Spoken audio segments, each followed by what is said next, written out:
Tonight, the high-stakes showdown here in Philadelphia between Vice President Kamala Harris and former President Donald Trump. Their first face-to-face meeting in this presidential election, their first face-to-face meeting ever. A historic race for president upended just weeks ago. President Biden withdrawing after his last debate. Donald Trump now up against a new opponent. The candidates separated by the smallest of margins, essentially tied in the polls nationally and in the key battlegrounds, including right here in Pennsylvania, all still very much in play. The ABC News presidential debate starts right now. This is an ABC News special, the most consequential moment of this campaign. Kamala Harris. Together, we will chart a new way forward. Donald Trump. We will soon be a great nation again. Face to face, historic. The ABC News presidential debate. Here now, David Muir and Lindsay Davis. Good evening, I'm David Muir, and thank you for joining us for tonight's ABC News presidential debate. We want to welcome viewers watching on ABC and around the world tonight. Vice President Kamala Harris and President Donald Trump are just moments away from taking the stage in this unprecedented race for president. And I'm Lindsay Davis. Tonight's meeting could be the most consequential event of their campaigns, with Election Day now less than 2 months away. For Vice President Kamala Harris, this is her first debate since President Biden withdrew from the race on July 21st. Of course, that decision followed his debate against President Donald Trump in June. Since then, this race has taken on an entirely new dynamic. And that brings us to the rules of tonight's debate. 90 minutes with 2 commercial breaks. No topics or questions have been shared with the campaigns. The candidates will have 2 minutes to answer questions, and this is the clock. That's what they'll be seeing. 2 minutes for rebuttals and 1 minute for follow-ups, clarifications, or responses. Their microphones will only be turned on when it's their turn to speak. No pre-written notes allowed. There is no audience here tonight in this hall at the National Constitution Center. This is an intimate setting for 2 candidates who have never met. President Trump won the coin toss. He chose to deliver the final closing statement of the evening. Vice President Harris selected the podium to the right. So let's now welcome the candidates to the stage. Vice President Kamala Harris and President Donald Trump.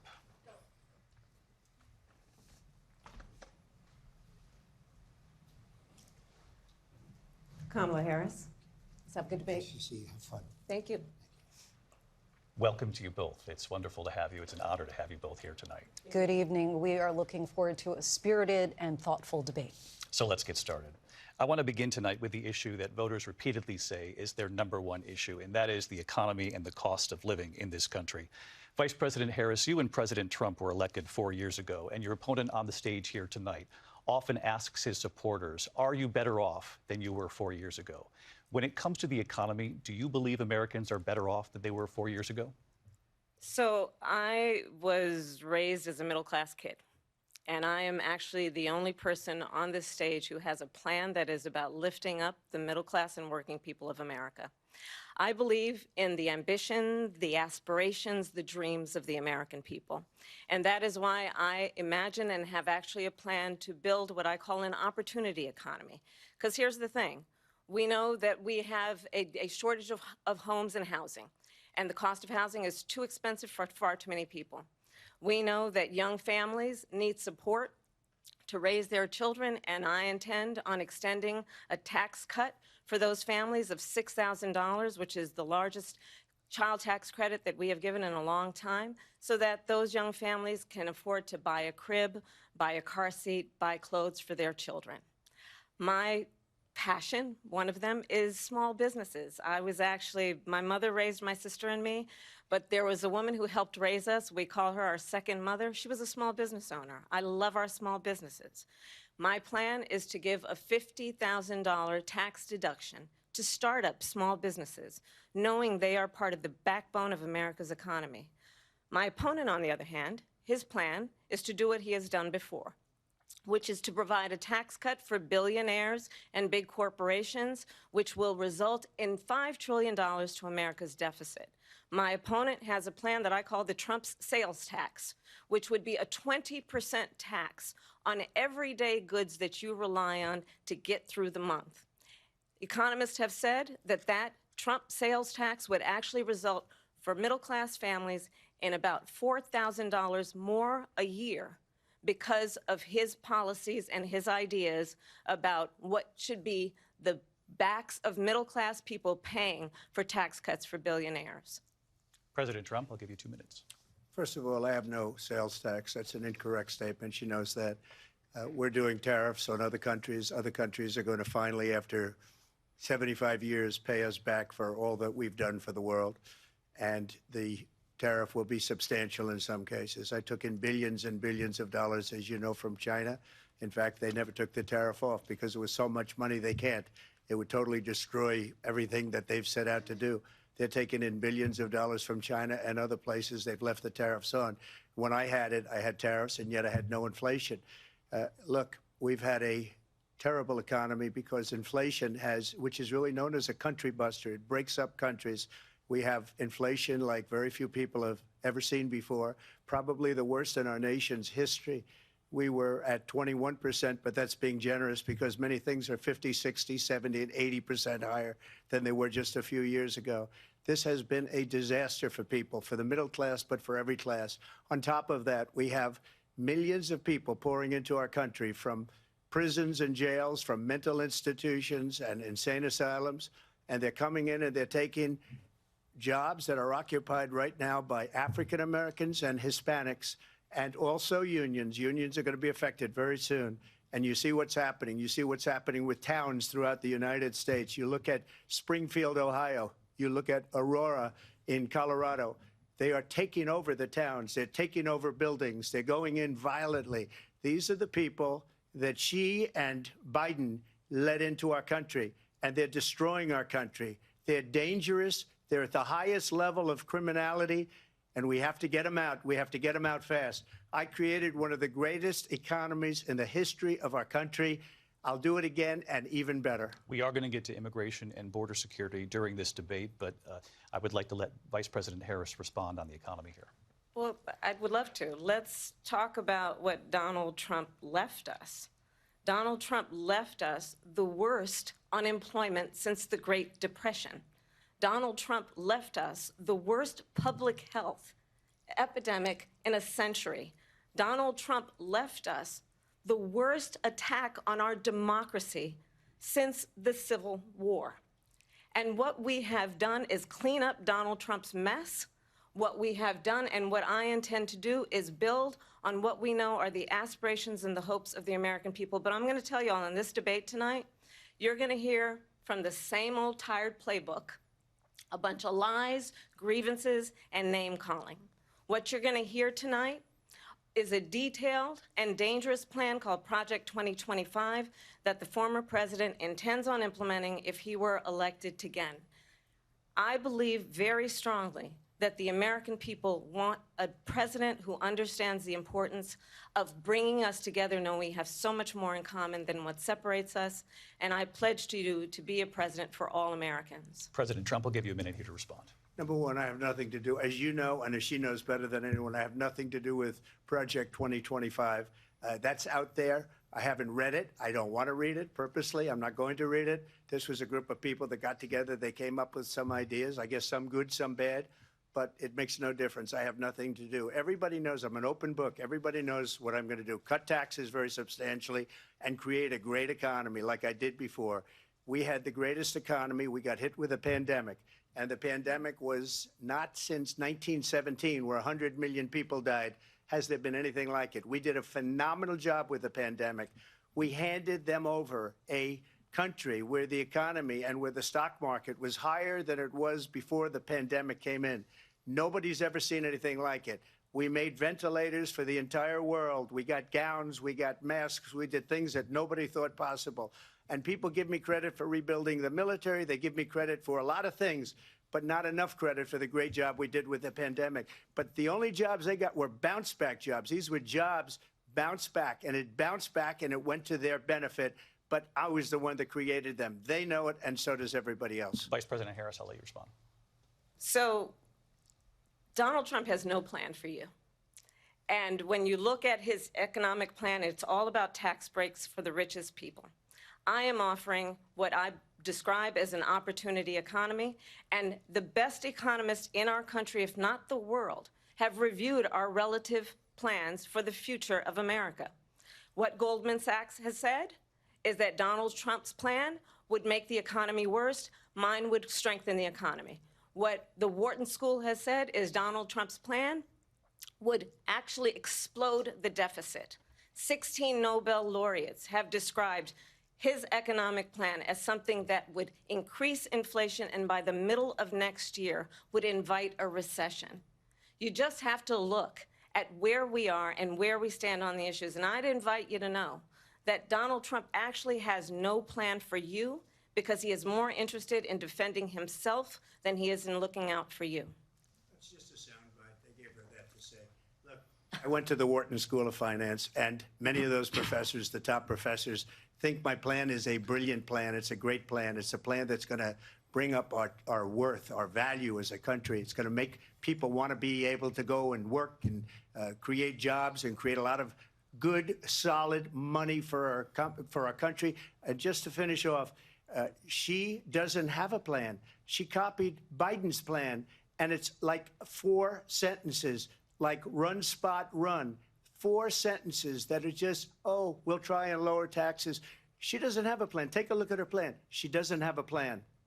Mr. President, I do want to drill down on something you both brought up. The Vice President brought up your tariffs. You responded, and let's drill down on this, because your plan is what she calls is essentially a national sales tax. Your proposal calls for tariffs, as you pointed out here, on foreign imports across the board. You recently said that you might double your plan, imposing tariffs up to 20% on goods coming into this country. As you know, many economists say that with tariffs at that level, costs are then passed on to the consumer. Vice President Harris has argued it'll mean higher prices on gas, food, clothing, medication, arguing it costs the typical family nearly $4,000 a year. Do you believe Americans can afford higher prices because of tariffs? They're not going to have higher prices. What's going to have and who's going to have higher prices is China and all of the countries that have been ripping us off for years. I was the only president ever. China was paying us hundreds of billions of dollars, and so were other countries. And, you know, if she doesn't like them, they should have gone out and they should have immediately cut the tariffs. But those tariffs are there 3.5 years now under their administration. We are going to take in billions of dollars, hundreds of billions of dollars. I had no inflation, virtually no inflation. They had the highest inflation perhaps in the history of our country, because I've never seen a worse period of time. People can't go out and buy cereal or bacon or eggs or anything else. The people of our country are absolutely dying with what they've done. They've destroyed the economy. And all you have to do is look at a poll. The polls say 80 and 85 and even 90% that the Trump economy was great, that their economy was terrible. Vice President Harris, I do want to ask for your response, and you heard what the president said there, because the Biden administration did keep a number of the Trump tariffs in place. So how do you respond?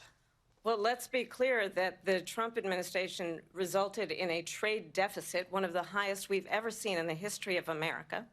He invited trade wars. You want to talk about his deal with China? What he ended up doing is, under Donald Trump's presidency, he ended up selling American chips to China to help them improve and modernize their military, basically sold us out, when a policy about China should be in making sure the United States of America wins the competition for the 21st century, which means focusing on the details of what that requires, focusing on relationships with our allies, focusing on investing in American-based technology so that we win the race on AI, on quantum computing, focusing on what we need to do to support America's workforce so that we don't end up having on the short end of the stick in terms of workers' rights. But what Donald Trump did, let's talk about this, with COVID, is he actually thanked President Xi for what he did during COVID. Look at his tweet.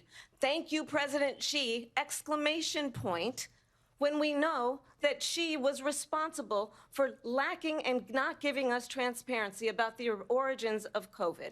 President Trump, I'll let you respond. First of all, they bought their chips from Taiwan. We hardly make chips anymore because of philosophies like they have and policies like they have. I don't say her because she has no policy. Everything that she believed 3 years ago and 4 years ago is out the window. She's going to my philosophy now. In fact, I was going to send her a MAGA hat. She's gone to my philosophy. But if she ever got elected, she'd change it. And it will be the end of our country. She's a Marxist. Everybody knows she's a Marxist. Her father's a Marxist professor in economics, and he taught her well.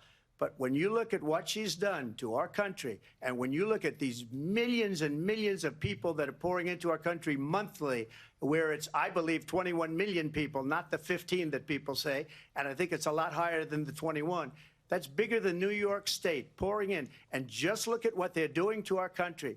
They're criminals. Many of these people coming in are criminals. And that's bad for our economy, too. You know, you mentioned before, we'll talk about immigration later. Well, bad immigration is the worst thing that can happen to our economy. They have, and she has, destroyed our country with policy that's insane. Almost policy that you'd say they have to hate our country. President Trump, thank you. Lindsay? I want to turn to the issue of abortion. President Trump, you've often touted that you were able to kill Roe v. Wade. Last year, you said that you were proud to be the most pro-life president in American history. Then last month, you said that your administration would be great for women and their reproductive rights. In your home state of Florida, you surprised many with regard to your 6-week abortion ban, because you initially had said that it was too short. And you said, quote, I'm going to be voting that we need more than 6 weeks. But then the very next day, you reversed course and said you would vote to support the 6-week ban. Vice President Harris says that women shouldn't trust you on the issue of abortion because you've changed your position so many times. Therefore, why should they trust you? Well, the reason I'm doing that vote is because the plan is, as you know, the vote is, they have abortion in the 9th month. They even have, and you can look at the governor of West Virginia, the previous governor of West Virginia, not the current governor, who's doing an excellent job, but the governor before, he said the baby will be born and we will decide what to do with the baby. In other words, we'll execute the baby. And that's why I did that, because that predominates, because they're radical. The Democrats are radical in that. And her vice presidential pick, which I think was a horrible pick, by the way, for our country, because he is really out of it. But her vice presidential pick says abortion in the 9th month is absolutely fine. He also says execution after birth. It's execution, no longer abortion, because the baby is born, is okay. And that's not okay with me, hence the vote. But what I did is something for 52 years. They've been trying to get Roe v. Wade into the states. And through the genius and heart and strength of 6 Supreme Court justices, we were able to do that. Now, I believe in the exceptions for rape, incest, and life of the mother. I believe strongly in it. Ronald Reagan did also. 85% of Republicans do. Exceptions. Very important.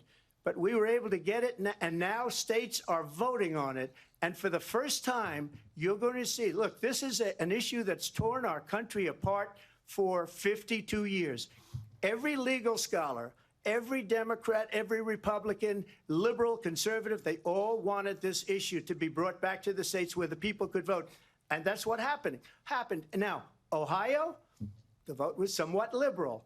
Kansas, the vote was somewhat liberal, much more liberal than people would have thought. But each individual state is voting. It's the vote of the people now. It's not tied up in the federal government. I did a great service in doing it. It took courage to do it. And the Supreme Court had great courage in doing it. And I give tremendous credit to those 6 justices. There is no state in this country where it is legal to kill a baby after it's born. Madam Vice President, I want to get your response to President Trump. Well, as I said, you're going to hear a bunch of lies, and that's not actually a surprising fact. Let's understand how we got here. Donald Trump hand-selected 3 members of the United States Supreme Court with the intention that they would undo the protections of Roe v. Wade. And they did exactly as he intended. And now in over 20 states, there are Trump abortion bans, which make it criminal for a doctor or nurse to provide health care. In one state, it provides prison for life. Trump abortion bans that make no exception even for rape and incest, which understand what that means. A survivor of a crime of violation to their body does not have the right to make a decision about what happens to their body next. That is immoral. And one does not have to abandon their faith or deeply held beliefs to agree. The government, and Donald Trump certainly, should not be telling a woman what to do with her body. I have talked with women around our country. You want to talk about this is what people wanted? Pregnant women who want to carry a pregnancy to term, suffering from a miscarriage, being denied care in an emergency room because the healthcare providers are afraid they might go to jail, and she's bleeding out in a car in the parking lot? She didn't want that. Her husband didn't want that. A 12 or 13-year-old survivor of incest being forced to carry a pregnancy to term? They don't want that. And I pledge to you, when Congress passes a bill to put back in place the protections of Roe v. Wade, as President of the United States, I will proudly sign it into law. But understand, if Donald Trump were to be reelected, he will sign a national abortion ban. Understand, in his Project 2025, there would be a national abortion, a monitor that would be monitoring your pregnancies, your miscarriages. I think the American people believe that certain freedoms, in particular the freedom to make decisions about one's own body, should not be made by the government. Thank you, Vice President Harris. Well, there she goes again. It's a lie. I'm not signing a ban, and there's no reason to sign a ban because we've gotten what everybody wanted. Democrats, Republicans, and everybody else, and every legal scholar wanted it to be brought back into the states, and the states are voting. And it may take a little time, but for 52 years, this issue has torn our country apart, and they've wanted it back in the states. And I did something that nobody thought was possible. The states are now voting. What she says is an absolute lie. And as far as the abortion ban, no, I'm not in favor of abortion ban, but it doesn't matter because this issue has now been taken over by the states. Would you veto a national abortion ban if it came to Well, I your won't desk? have to because, again, two things. Number one, she said she'll go back to Congress. She'll never get the vote. It's impossible for her to get the vote, especially now with the 50-50, essentially 50-50 in both Senate and the House. She's not going to get the vote. She can't get the vote. She won't even come close to it. So it's just talk. You know what it reminds me of? When they said they're going to get student loans terminated, and it ended up being a total catastrophe. The student loans, and then her, I think probably her boss, if you call him a boss, he spends all his time on the beach. But look, her boss went out and said, we'll do it again. We'll do it a different way. And he went out, got rejected again by the Supreme Court. So all these students got taunted with this whole thing about this whole idea. And how unfair that would have been, part of the reason they lost, to the millions and millions of people that had to pay off their student loans. They didn't get it for free. But they were saying it's the same way that they talked about that they talk about abortion. But if I could just get a yes or no, because your running mate, J.D. Vance, has said that you would veto it if it did come to your desk. Well, I didn't discuss it with J.D. In all fairness, J.D., and I don't mind if he has a certain view, but I think he was speaking for me, but I really didn't. Look, we don't have to discuss it because she'd never be able to get it, just like she couldn't get student loans. They couldn't get student loans. They didn't even come close to getting student loans. They taunted young people and a lot of other people that had loans. They can never get this approved. So it doesn't matter what she says about going to Congress. Well, wonderful. Let's go to Congress, do it. But the fact is that for years they wanted to get it out of Congress and out of the federal government. And we did something that everybody said couldn't be done. And now you have a vote of the people on abortion. Vice President Harris, I want to give you your time to respond, but I do want to ask, would you support any restrictions on a woman's right to an abortion? I absolutely support reinstating the protections of Roe v. Wade. And as you rightly mentioned, nowhere in America is a woman carrying a pregnancy to term and asking for an abortion. That is not happening. It's insulting to the women of America. And understand what has been happening under Donald Trump's abortion bans.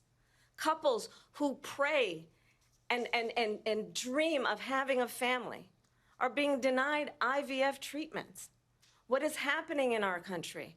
Working people, working women who are working 1 or 2 jobs, who can barely afford childcare as it is, have to travel to another state to get on a plane sitting next to strangers to go and get the health care she needs.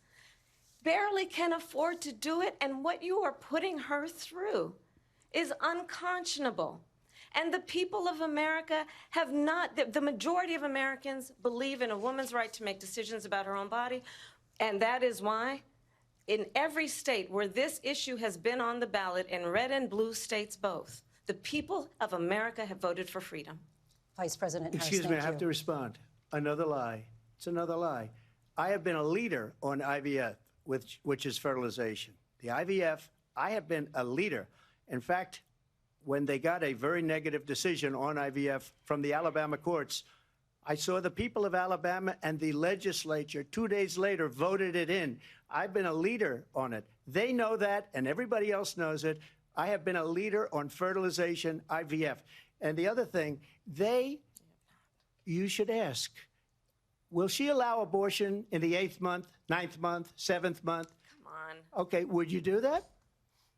Why don't you ask her that question? Why don't you answer That's the problem. question? Would you because veto? Under Roe v. Wade, Answer the question. Would you veto? You could do abortions in the 7th month, the 8th month, the 9th That's month, not true. and probably after birth. Just look at the governor, former governor of Virginia. The governor of Virginia said, we put the baby aside, and then we determine what we want to do with the baby. President Trump, thank you. We're going to turn now to immigration and border security. We know it's an issue that's important to Republicans, Democrats, voters across the board in this country. Vice President Harris, you were tasked by President Biden with getting to the root causes of migration from Central America. We know that illegal border crossings reached a record high in the Biden administration. This past June, President Biden imposed tough new asylum restrictions. We know the numbers since then have dropped significantly. But my question to you tonight is, why did the administration wait until 6 months before the election to act? And would you have done anything differently from President Biden on this? So I'm the only person on this stage who has prosecuted transnational criminal organizations for the trafficking of guns, drugs, and human beings. And let me say that the United States Congress, including some of the most conservative members of the United States Senate, came up with a border security bill which I supported. And that bill would have put 1,500 more border agents on the border to help those folks who are working there right now overtime, trying to do their job. It would have allowed us to stem the flow of fentanyl coming into the United States. I know there are so many families watching tonight who have been personally affected by the surge of fentanyl in our country. That bill would have put more resources to allow us to prosecute transnational criminal organizations for trafficking in guns, drugs, and human beings. But you know what happened to that bill? Donald Trump got on the phone, called up some folks in Congress, and said, kill the bill. And you know why? Because he'd prefer to run on a problem instead of fixing a problem. And understand, this comes at a time where the people of our country actually need a leader who engages in solutions, who actually addresses the problems at hand. But what we have in the former president is someone who would prefer to run on a problem instead of fixing a problem. And I'll tell you something, he's going to talk about immigration a lot tonight, even when it's not the subject that is being raised. And I'm going to actually do something really unusual, and I'm going to invite you to attend one of Donald Trump's rallies, because it's a really interesting thing to watch. You will see during the course of his rallies, he talks about fictional characters like Hannibal Lecter. He will talk about windmills cause cancer. And what you will also notice is that people start leaving his rallies early out of exhaustion and boredom. And I will tell you, the one thing you will not hear him talk about is you. You will not hear him talk about your needs, your dreams, and your desires. And I'll tell you, I believe you deserve a president who actually puts you first, and I pledge to you that I will. Vice President Harris, thank you. President Trump, on that point, I want to get your response. Well, I would like to respond. Let me just ask, though, why did you try to kill that bill, and successfully so, that would have put thousands of additional agents and officers on the border? First, let me respond as to the rallies. She said people start leaving. People don't go to her rallies. There's no reason to go. And the people that do go, she's bussing them in and paying them to be there, and then showing them in a different light. So she can't talk about that. People don't leave my rallies. We have the biggest rallies, the most incredible rallies in the history of politics. That's because people want to take their country back. Our country is being lost. We're a failing nation. And it happened 3.5 years ago. And what's going on here, you're going to end up in World War III, just to go into another subject. What they have done to our country by allowing these millions and millions of people to come into our country, and look at what's happening to the towns all over the United States. And a lot of towns don't want to talk. It's not going to be Aurora or Springfield. A lot of towns don't want to talk about it because they're so embarrassed by it. In Springfield, they're eating the dogs, the people that came in. They're eating the cats. They're eating the pets of the people that live there. And this is what's happening in our country, and it's a shame. As far as rallies are concerned, as far as the reason they go is they like what I say. They want to bring our country back. They want to make America great again. It's a very simple phrase, make America great again. She's destroying this country, and if she becomes president, this country doesn't have a chance of success. Not only success, we'll end up being Venezuela on steroids. I just want to clarify here. You bring up Springfield, Ohio, and ABC News did reach out to the city manager there. He told us there have been no credible reports of specific claims of pets being harmed, injured, or abused by individuals within the immigrant community. Well, I've seen people on television. Let me just say here, this is the people on television say my dog was taken and used for food. So maybe he said that, and maybe that's a good thing to say for a city manager. I'm not taking this from but television. But the people I'm on taking it from television the city saying manager. their dog was eaten by the people that went there. Again, the Springfield city manager says there's no evidence of that. Vice We'll President find Harris, out. I'll let you respond to the rest of what you've heard. You talk about extreme. This is, I think, one of the reasons why in this election, I actually have the endorsement of 200 Republicans who have formerly worked with President Bush, Mitt Romney, and John McCain, including the endorsement of former Vice President Dick Cheney and Congress member Liz Cheney. And if you want to really know the inside track on who the former president is, if he didn't make it clear already, just ask people who have worked with him. His former chief of staff, a four-star general, has said he has contempt for the Constitution of the United States. His former national security advisor has said he is dangerous and unfit. His former Secretary of Defense has said the nation, the Republic, would never survive another Trump term. And when we listen to this kind of rhetoric, when the issues that affect the American people are not being addressed, I think the choice is clear in this election. President Trump, I'll give you a quick minute to respond here. Thank you, because when I hear that, see, I'm a different kind of a person. I fired most of those people. Not so graciously. They did bad things or a bad job. I fired them. They never fired one person. They didn't fire anybody having to do with Afghanistan and the Taliban and the 13 people who's were just killed, viciously and violently killed. And I got to know the parents and the family. They didn't fire. They should have fired all those generals, all those top people, because that was one of the most incompetently handled situations anybody has ever seen. So when somebody does a bad job, I fire him. And you take a guy like Esper. He was no good. I fired him. So he writes a book. Another one writes a book. Because with me, they can write books. With nobody else can they. But they have done such a poor job, and they never fire anybody. Look at the economy. Look at the inflation. They didn't fire any of their economists. They have the same people. That's a good way not to have books written about you. But just to finish, I got more votes than any Republican in history by far. In fact, I got more votes than any president, sitting president, in history by far. Let me continue on immigration. It was what you wanted to talk about earlier, so let's get back to your deportation proposal that the vice president has reacted to as well. President Trump, you call this the largest domestic deportation operation in the history of our country. You say you would use the National Guard. You say if things get out of control, you'd have no problem using the U.S. military. Police, yes. You also said you would use local police. How would you deport 11 million undocumented immigrants? I know you believe that number is much higher. Take us through this. What does this look like? Will authorities be going door to door in this country? Yeah, it is much higher because of them. They allowed criminals, many, many millions of criminals. They allowed terrorists. They allowed common street criminals. They allowed people to come in, drug dealers, to come into our country. And they're now in the United States and told by their countries like Venezuela, don't ever come back or we're going to kill you. Do you know that crime in Venezuela and crime in countries all over the world is way down? You know why? Because they've taken their criminals off the street and they've given them to her to put into our country.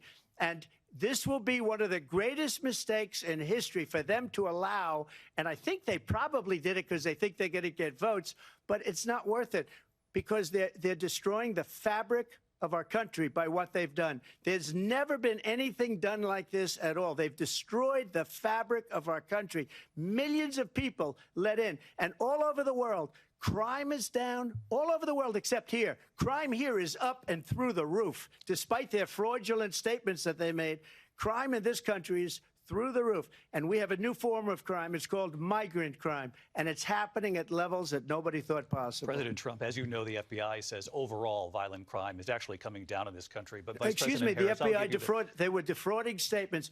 They didn't include the worst cities. They didn't include the cities with the worst crime. It was a fraud, just like their number of 818,000 jobs that they said they created turned out to be a fraud. President Trump, thank you. I'll let you respond, Vice President Harris. Well, I think this is so rich, coming from someone who has been prosecuted for national security crimes, economic crimes, election interference, has been found liable for sexual assault, and his next big court appearance is in November at his own criminal sentencing. And let's be clear where each person stands on the issue of what is important about respect for the rule of law and respect for law enforcement. The former vice president called for defunding federal law enforcement, 45,000 agents, get this, on the day after he was arraigned on 34 felony counts. So let's talk about what is important in this race. It is important that we move forward, that we turn the page on this same old tired rhetoric and address the needs of the American people, address what we need to do about the housing shortage, which I have a plan for, address what we must do to support our small businesses, address bringing down the price of groceries. But frankly, the American people are exhausted with this same old tired playbook. Vice President Harris, thank you. Excuse me. Every one of those cases was started by them against their political opponent. And I'm winning most of them, and I will win the rest on appeal. And you saw that with the decision that came down just recently from the Supreme Court. I'm winning most of them. But those are cases, it's called weaponization. Never happened in this country. They weaponized the Justice Department. Every one of those cases was involved with the DOJ, from Atlanta and Fani Willis to the Attorney General of New York and the DA in New York. Every one of those cases. And then they say, oh, he's a criminal. They're the ones that made them go after me. By the way, Joe Biden was found essentially guilty on the documents case. And what happened in my documents case? They said, oh, that's the toughest of them all. A complete and total victory. 2 months ago, it was thrown out. It's weaponization, and they used it, and it's never happened in this country. They used it to try and win an election. They're fake cases. President Trump, thank you. A really quick response here, Vice President Harris, on this notion of weaponization of the Justice Department. Well, let's talk about extreme and understand the context in which this election in 2024 is taking place. The United States Supreme Court recently ruled that the former president would essentially be immune from any misconduct if he were to enter the White House again. Understand, this is someone who has openly said he would terminate, I'm quoting, terminate the Constitution of the United States, that he would weaponize the Department of Justice against his political enemies. Someone who has openly expressed disdain for members of our military. Understand what it would mean if Donald Trump were back in the White House with no guardrails, because certainly we know now the court won't stop him. We know J.D. Vance is not going to stop him. It's up to the American people Vice President to stop Harris, him. Thank you. Lindsay? Vice President Harris, in your last run for president. This is the one that weaponized, not me. She weaponized. I probably took a bullet to the head because of the things that they say about me. They talk about democracy. I'm a threat to democracy. They're the threat to democracy with a fake Russia investigation We do have a lot that went nowhere. We have a lot to get to. Lindsay? Vice President Harris, in your last run for president, you said you wanted to ban fracking. Now you don't. You wanted mandatory government buyback programs for assault weapons. Now your campaign says you don't. You supported decriminalizing border crossings. Now you're taking a harder line. I know you say that your values have not changed. So then why have so many of your policy positions changed? So my values have not changed, and I'm going to discuss at least every point that you've made. But in particular, let's talk about fracking, because we're here in Pennsylvania. I made that very clear in 2020. I will not ban fracking. I have not banned fracking as Vice President of the United States. And in fact, I was the tie-breaking vote on the Inflation Reduction Act, which opened new leases for fracking. My position is that we have got to invest in diverse sources of energy so we reduce our reliance on foreign oil. We have had the largest increase in domestic oil production in history because of an approach that recognizes that we cannot over-rely on foreign oil. As it relates to my values, let me tell you, I grew up a middle-class kid raised by a hardworking mother who worked and saved and was able to buy our first home when I was a teenager. The values I bring to the importance of home ownership, knowing not everybody got handed $400 million on a silver platter and then filed bankruptcy 6 times, is a value that I bring to my work to say we are going to work with the private sector and home builders to increase 3 million homes, increase by 3 million homes by the end of my first term. My work that is related to having a friend when I was in high school who was sexually assaulted by her stepfather.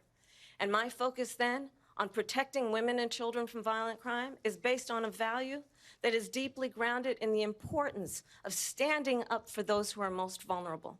My work that is about protecting Social Security and Medicare is based on long-standing work that I have done, protecting seniors from scams. My values have not changed. And what is important is that there is a president who actually brings values and a perspective that is about lifting people up and not beating people down and name-calling. The true measure of the leader is the leader who actually understands the strength is not in beating people down, it's in lifting people up. I intend to be that president.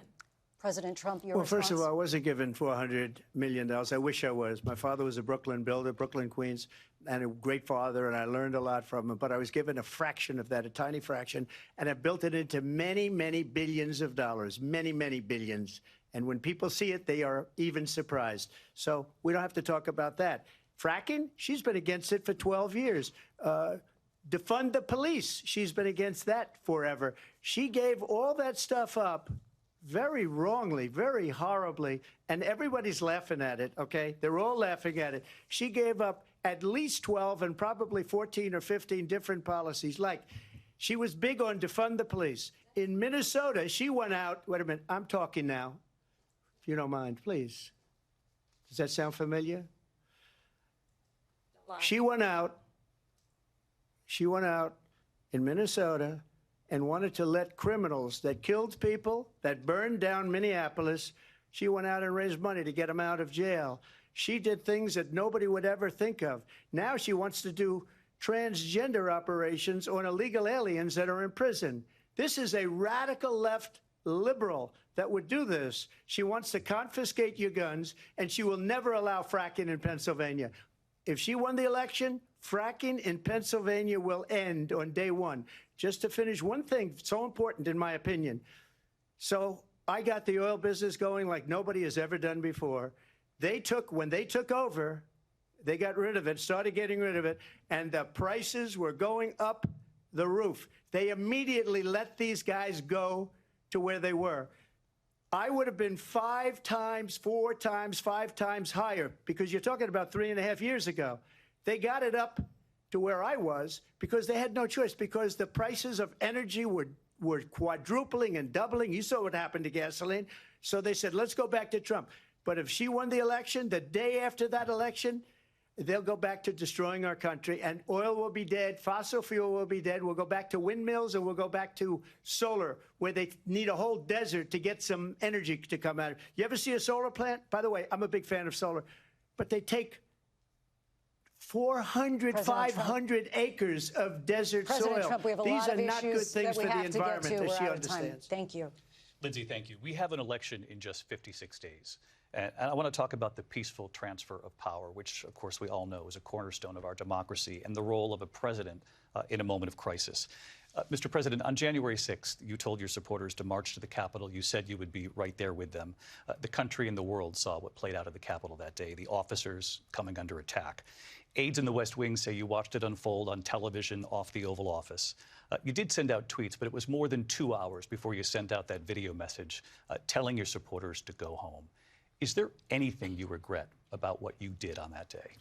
You just said a thing that isn't covered. Peacefully and patriotically, I said during my speech, not later on. Peacefully and patriotically. And nobody on the other side was killed. Ashley Babbitt was shot by an out-of-control police officer that should have never, ever shot her. It's a disgrace. But we didn't do this group of people that have been treated so badly. I ask, what about all the people that are pouring into our country and killing people that she allowed to pour in? She was the border czar, remember that. She was the border czar. She doesn't want to be called the border czar because she's embarrassed by the border. In fact, she said at the beginning, oh, I'm surprised you're not talking about the border yet. That's because she knows what a bad job they've done. What about those people? What are they going to be prosecuted? When are these people from countries all over the world, not just South America, they're coming in from all over the world, David, all over the world, and crime rates are down all over the world because of it. But let me just when ask are those, David, when are those people going to be prosecuted? When are the people that burned down Minneapolis going to be prosecuted? Or in Seattle, they went into Seattle, they took over a big percentage of the city of Seattle. When are those people going to be prosecuted? But let me just ask You might ask her that question. You were the president. You were watching it unfold on television. It's a very simple question as we move forward toward another election. Is there anything you regret about what you did on that day? Yes or no? I had nothing to do with that other than they asked me to make a speech. I showed up for a speech. I said, I think it's going to be big. I went to Nancy Pelosi and the mayor of Washington, D.C., and the mayor put it back in writing, as you know. I said, you know, this is going to be a very big rally or whatever you want to call it. And again, it wasn't done by me. It was done by others. I said, I'd like to give you 10,000 National Guard or soldiers. They rejected me. Nancy Pelosi rejected me. It was just 2 weeks ago. Her daughter has a tape of her saying she is fully responsible for what happened. They want to get rid of that tape. It would have never happened if Nancy Pelosi and the mayor of Washington did their jobs. I wasn't responsible for security. Nancy Pelosi was responsible. She didn't do her job. The question was about you as president, not about former Speaker Pelosi. But I do want Vice President Harris to respond here. I was at the Capitol on January 6th. I was the vice president-elect. I was also an acting senator. I was there. And on that day, the President of the United States incited a violent mob to attack our nation's capital, to desecrate our nation's capital. On that day, 140 law enforcement officers were injured, and some died. And understand, the former president has been indicted and impeached for exactly that reason. But this is not an isolated situation. Let's remember Charlottesville, where there was a mob of people carrying tiki torches, spewing anti-Semitic hate. And what did the president then at the time say? There were fine people on each side. Let's remember that when it came to the Proud Boys, a militia, the president said, the former president said, stand back and stand by. So for everyone watching who remembers what January 6th was, I say we don't have to go back. Let's not go back. We're not going back. It's time to turn the page. And if that was a bridge too far for you, well, there is a place in our campaign for you to stand for country, to stand for our democracy, to stand for rule of law, and to end the chaos, and to end the approach that is about attacking the foundations of our democracy because you don't like the outcome. And be clear on that point. Donald Trump, the candidate, has said in this election there will be a bloodbath if this and the outcome of this election is not to his liking. Let's turn the page on this. Let's not go back. Let's chart a course for the future and not go backwards to the past. Let me just follow up here. It was a different term, and it was a term that related to energy because they have destroyed our energy business. That was where bloodbath was. Also, on Charlottesville, that story has been, as you would say, debunked. Laura Ingraham, Sean Hannity, Jesse, all of these people They covered it. If they go an extra sentence, they will see it was perfect. It was debunked in almost every newspaper, but they still bring it up, just like they bring 2025 up. They bring all of this stuff up. I ask you this. You talk about the Capitol. Why are we allowing these millions of people to come through on the southern border? How come she's not doing anything? And I'll tell you what I would do, and I would be very proud to do it.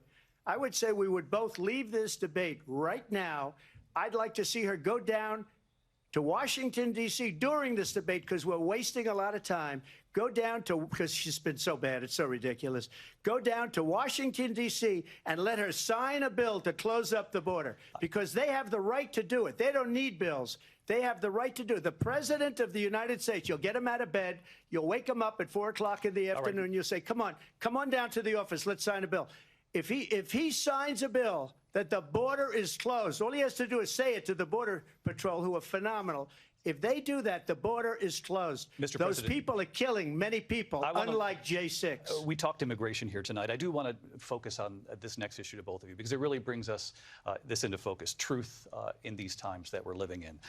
Mr. President, for 3.5 years after you lost the 2020 election, you repeatedly falsely claimed that you won, many times saying you won in a landslide.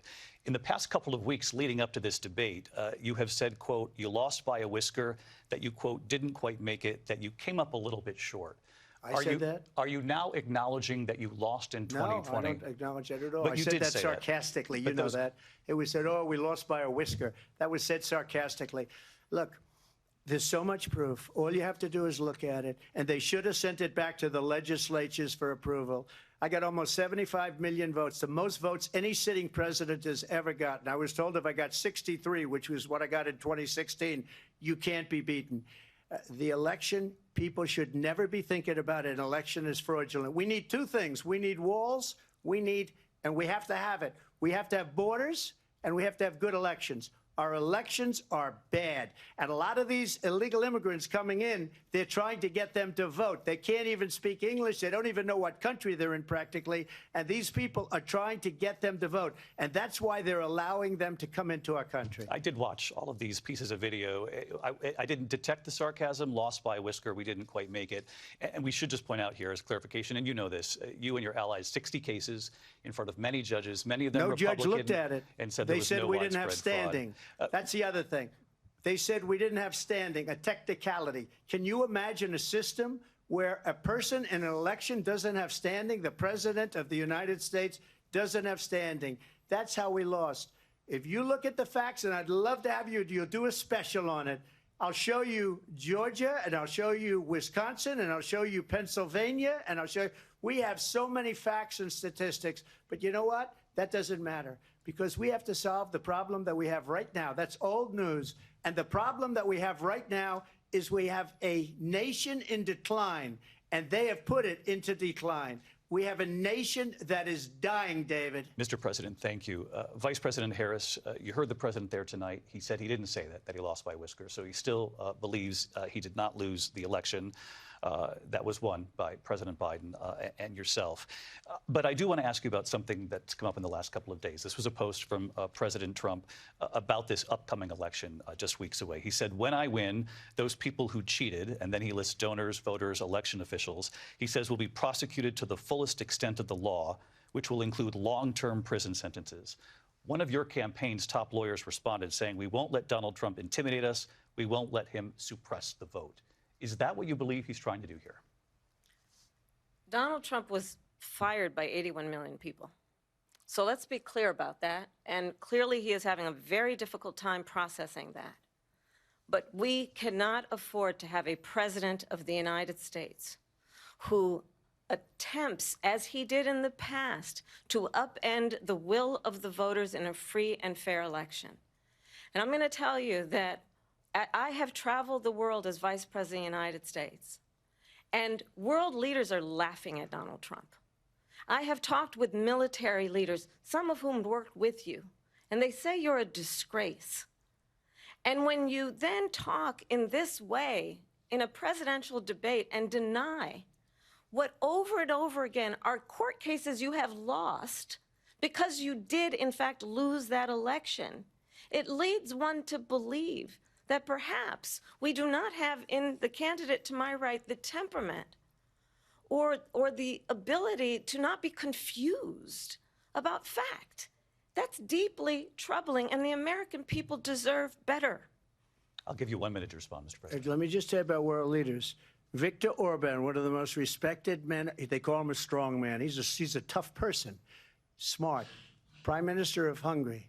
They said, why is the whole world blowing up? 3 years ago it wasn't. Why is it blowing up?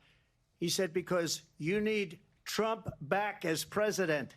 They were afraid of him. China was afraid, and I don't like to use the word afraid, but I'm just quoting him. China was afraid of him. North Korea was afraid of him.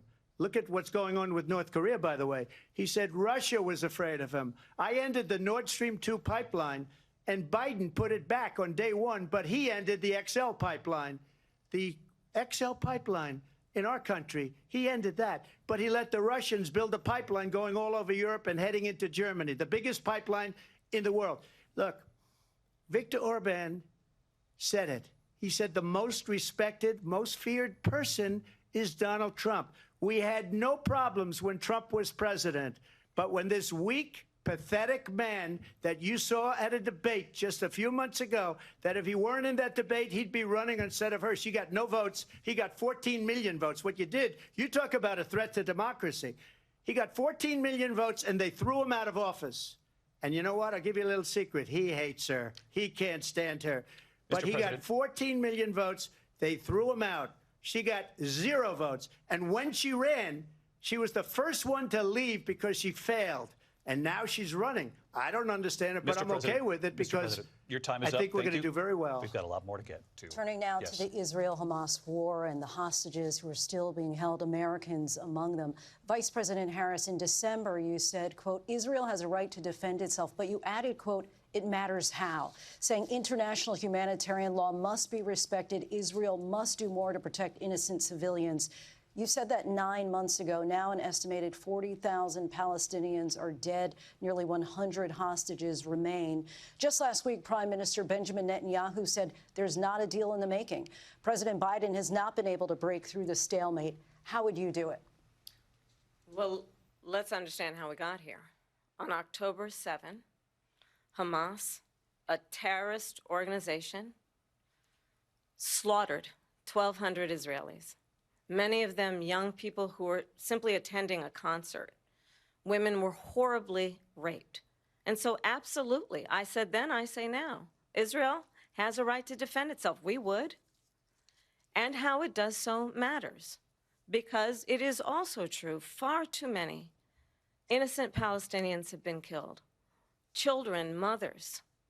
What we know is that this war must end.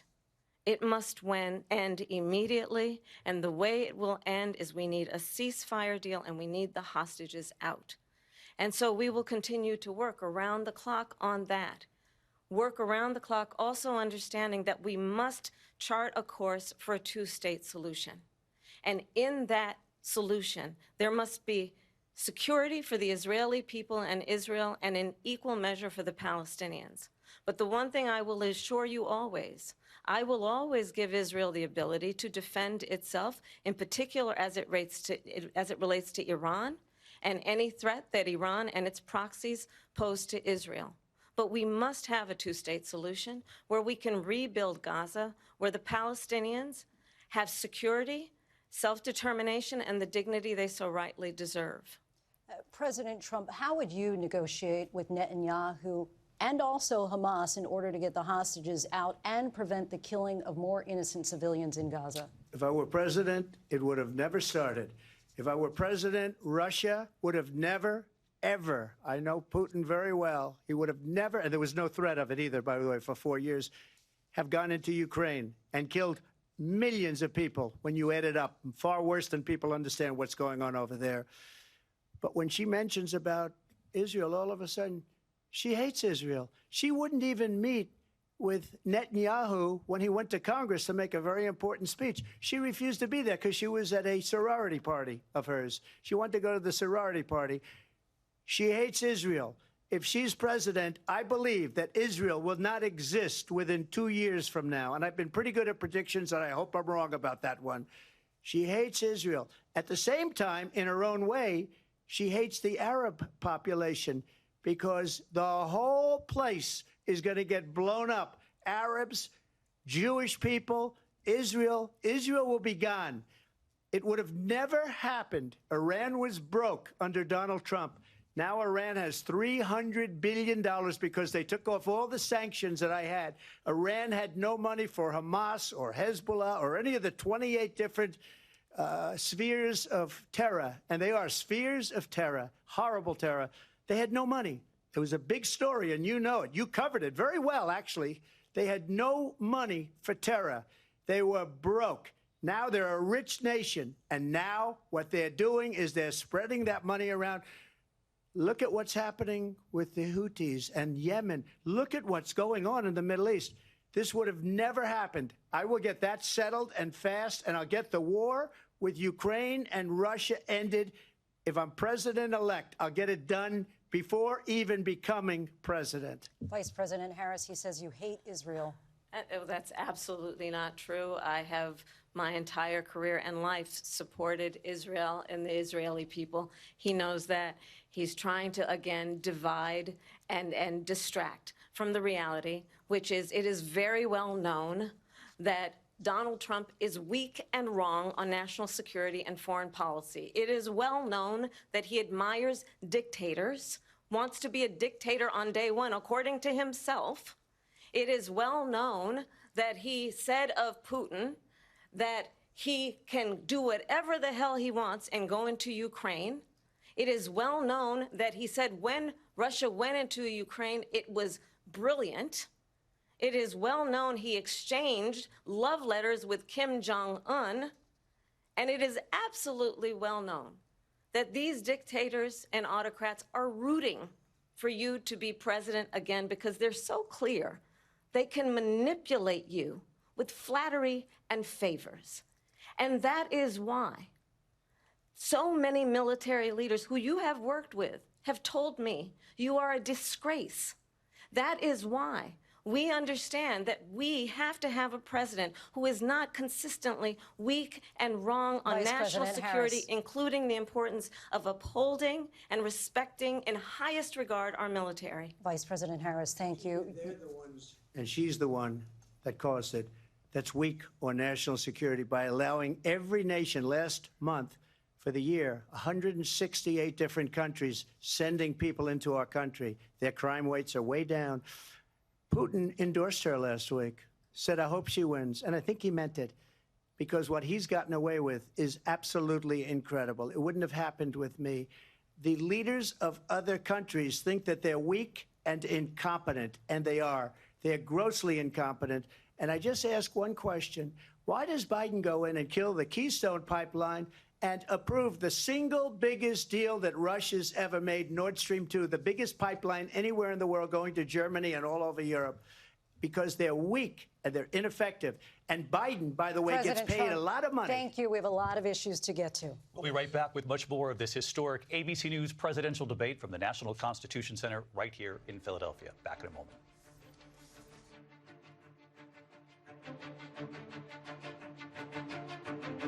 The ABC News presidential debate will continue after this.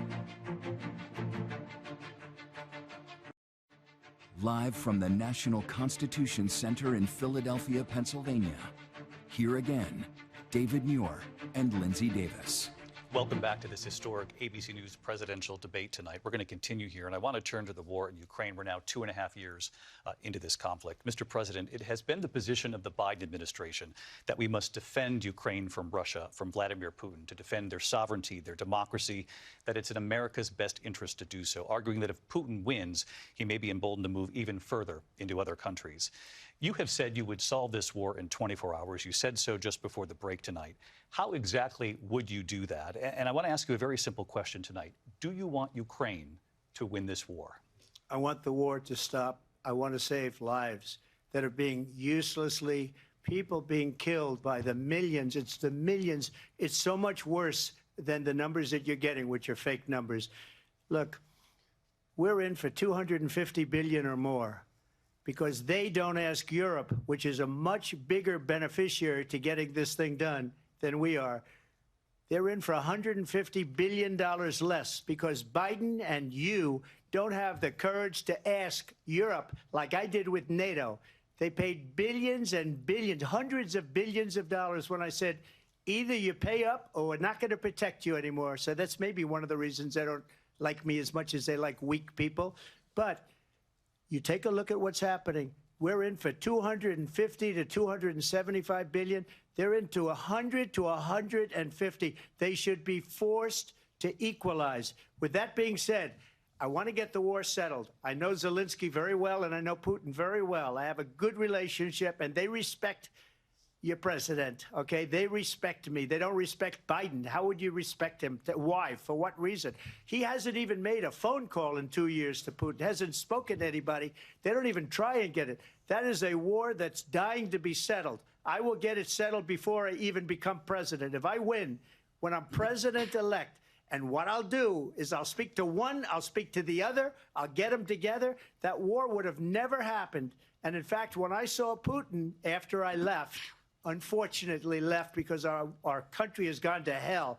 But after I left, when I saw him building up soldiers, he did it after I left, I said, oh, he must be negotiating. It must be a good, strong point of negotiation. Well, it wasn't, because Biden had no idea how to talk to him. He had no idea how to stop it. And now you have millions of people dead, and it's only getting worse, and it could lead to World War III. Don't kid yourself, David. We're playing with World War III, and we have a president that we don't even know if he's... Where is our president? We don't even know if he's a president. And just to clarify they here... They threw him out of a campaign like a dog. We don't even know. Is he our president? But we have a president, Mr. President, that doesn't know he's alive. Your time is up. Just to clarify in the question, do you believe it's in the U.S. best interests for Ukraine to win this war, yes or no? I think it's the U.S. best interest to get this war finished and just get it done. All right. Negotiate a deal, because we have to stop all of these human lives from being destroyed. I want to take this to Vice President Harris. I want to get your thoughts on support for Ukraine in this moment, but also, as Commander-in-Chief, if elected, how would you deal with Vladimir Putin, and would it be any different from what we're seeing from President Biden? Well, first of all, it's important to remind the former president you're not running against Joe Biden, you're running against me. I believe the reason that Donald Trump says that this war would be over within 24 hours is because he would just give it up. And that's not who we are as Americans. Let's understand what happened here. I actually met with Zelensky a few days before Russia invaded, tried through force to change territorial boundaries, to defy one of the most important international rules and norms, which is the importance of sovereignty and territorial integrity. And I met with President Zelensky. I shared with him American intelligence about how he could defend himself. Days later, I went to NATO's eastern flank, to Poland and Romania. And through the work that I and others did, we brought 50 countries together to support Ukraine in its righteous defense. And because of our support, because of the air defense, the ammunition, the artillery, the javelins, the Abrams tanks that we have provided, Ukraine stands as an independent and free country. If Donald Trump were president, Putin would be sitting in Kyiv right now. And understand what that would mean, because Putin's agenda is not just about Ukraine. Understand why the European allies and our NATO allies are so thankful that you are no longer president, and that we understand the importance of the greatest military alliance the world has ever known, which is NATO, and what we have done to preserve the ability of Zelensky and the Ukrainians to fight for their independence. Otherwise, Putin would be sitting in Kyiv with his eyes on the rest of Europe, starting with Poland. And why don't you tell the 800,000 Polish Americans right here in Pennsylvania how quickly you would give up